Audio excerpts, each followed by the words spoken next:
আসসালামু আলাইকুম। আমাদের সবারই একটা কমন সমস্যা। সেটা হলো যে আমরা ছোট, ছোট বাক্য তৈরি করতে পারি। কিন্তু বড় সেন্টেন্স তৈরি করতে পারি না ইংরেজিতে।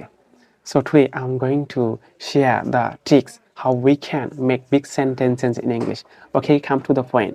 আমরা যদি বড়, বড় ইংরেজি বাক্য তৈরি করতে চাই, আমাদের একটা জিনিস শিখলেই যথেষ্ট। সেটা হলো যে প্রিপোজিশন। আমরা যদি প্রিপোজিশনের জাস্ট কমন বেসিক গুলো জানতে পারি, পরে আমরা অ্যাডভান্স শিখব। এগুলো দিয়েই অনেক বড়, বড় বাক্য তৈরি করা যায়। তো ঠিক আছে, একটা ছোট্ট এক্সাম্পল দেই যেটা সবাই জানে। ছোট একটা সিম্পল একটা সেন্টেন্স, সেটা হলো যে আই গো টু স্কুল, আমি স্কুলে যাই। অলরেডি দেখেন এখানে টু স্কুল বসছে। তাহলে প্রিপোজিশন দিয়ে কিন্তু একটা নাউন যোগ করা হয়েছে। আমরা যদি চাই আরো অনেকগুলো প্রিপোজিশন ইউজ করে বাক্যটা বড় করা যায়। কিরকম? যে আমি আমার বন্ধু-বান্ধবের সাথে স্কুলে যাই। I go to school with my friends. তাহলে উইথ দিয়ে ফ্রেন্ডস যোগ করা হয়েছে। তা কিন্তু বাক্যটা আরেকটু বড় হয়েছে। এবার যদি বলি যে আমি আমার বন্ধু-বান্ধবের সাথে বাইসাইকেল দিয়ে স্কুলে যাই। I go to school with my friends by bicycle. তাহলে এখানে বাই প্লাস বাইসাইকেল।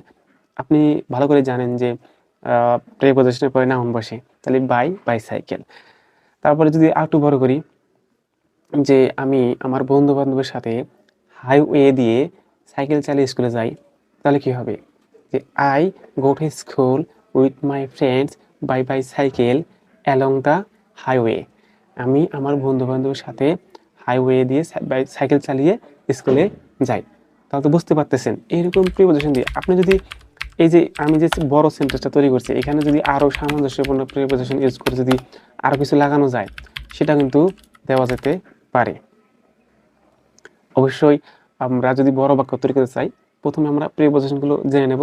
তাহলে আমরা বড়, বড় বাক্য তৈরি করতে পারবো। Thanks for watching. আল্লাহ হাফেজ।